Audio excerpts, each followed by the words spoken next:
Hello, welcome Hi. back. Hi, Lesson, everyone. lesson 36. My holiness, I'm very holy, have you heard? My holiness envelops everything I see. Oh, here we go. It's getting good. Today's idea extends the idea for yesterday from the perceiver to the perceived. You are holy because your mind is part of God's. And because you are holy, your sight must be holy as well. Sinless means without sin. You cannot be without sin a little. You are sinless or not. If your mind is part of God's, you must be sinless, or a part of his mind would be sinful. Your sight is related to his holiness, not to your ego, and therefore not to your body. Wow, that's big. Can we talk about that? Yes. Recognizing that our mind is, God is in my mind, or my mind is one with God, it has to be holy.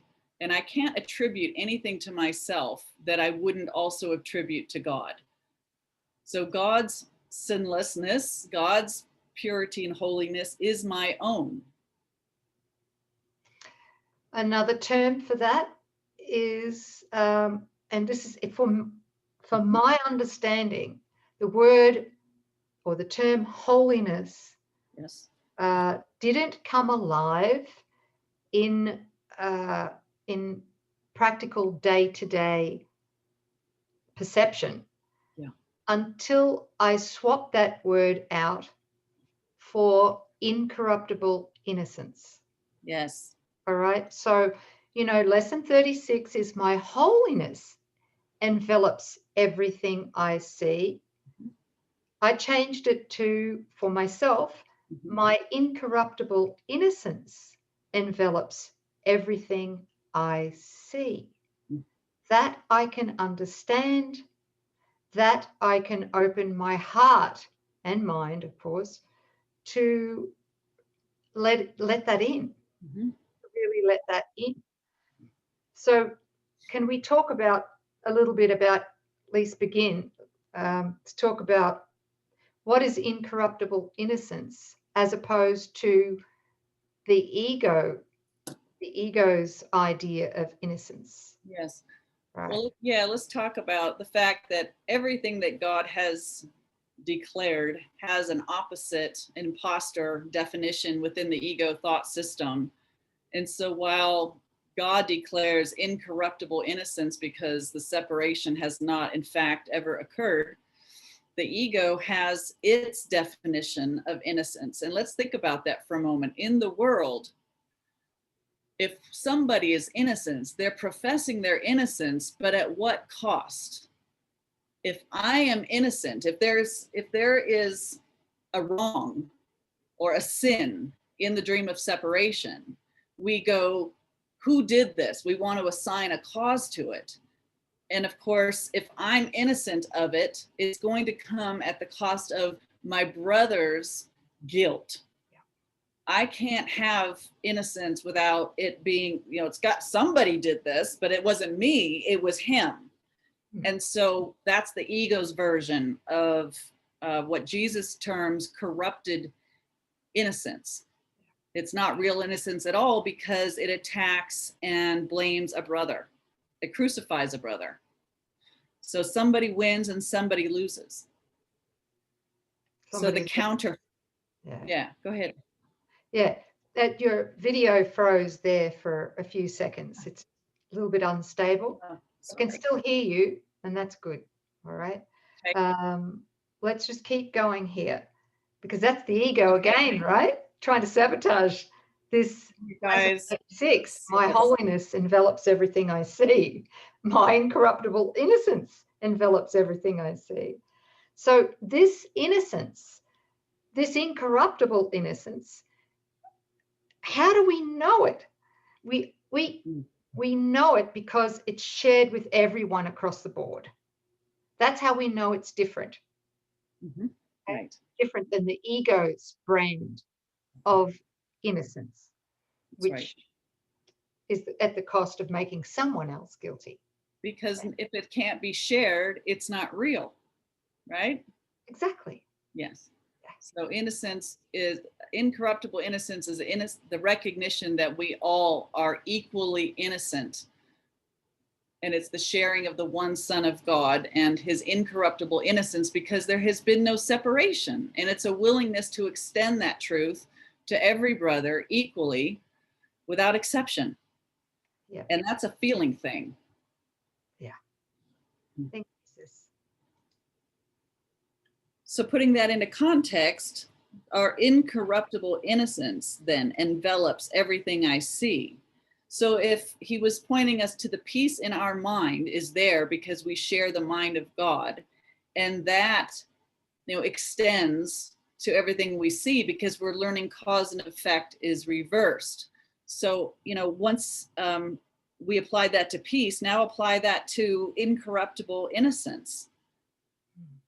The mind that knows its innocence is then enveloping everything that it sees because it is one with everything that it sees, because what it's looking upon is actually in the mind and not out there. Beautiful.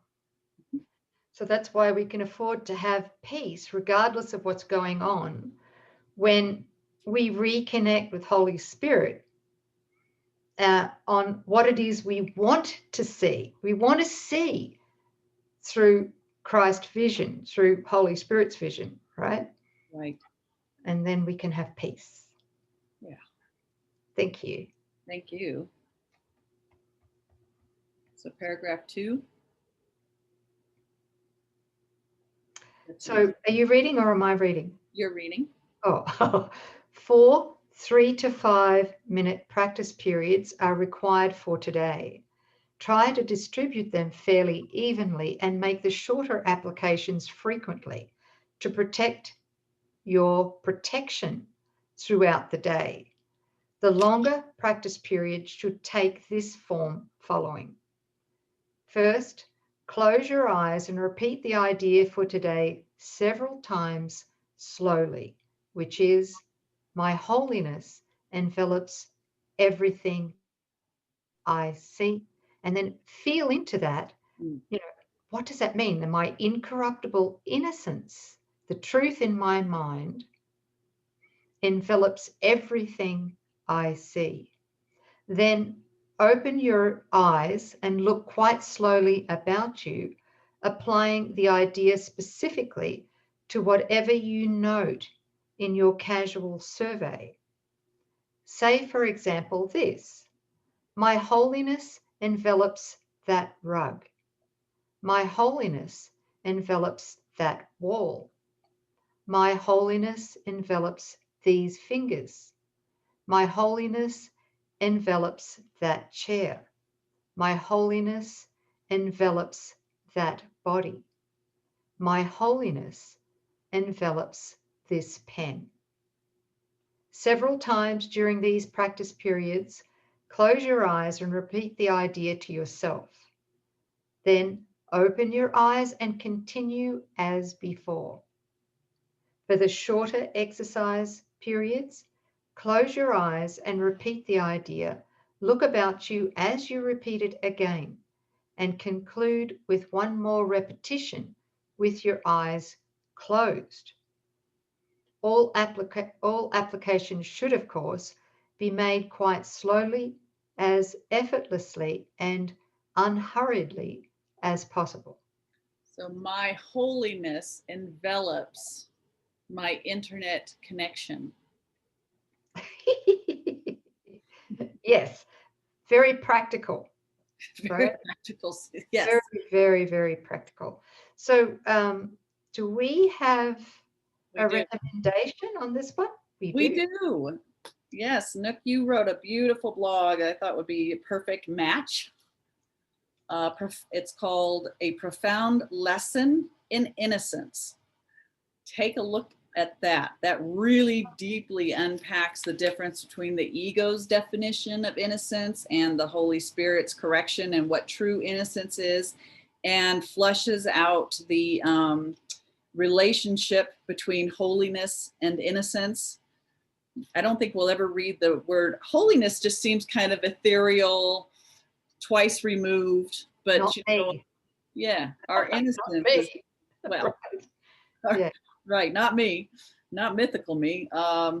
But it really makes it a more practical and user friendly when we recognize and use it as in innocence. And at the end of that blog is a review of these workbook lessons regarding these holiness lessons, like 35, 6, 7, and I think 38. Yeah, and 39. So those are also included at the tail end of that blog. So be sure to click on it and take a look. We think it'll be really, really strengthen these lessons in you. And that blog will appear, the link to it will appear at the bottom down Yep, here. That's down right. below. Yes. Thank you. Thank you. Thanks, sis. Lesson 36, my holiness envelops everything I see. Thank you.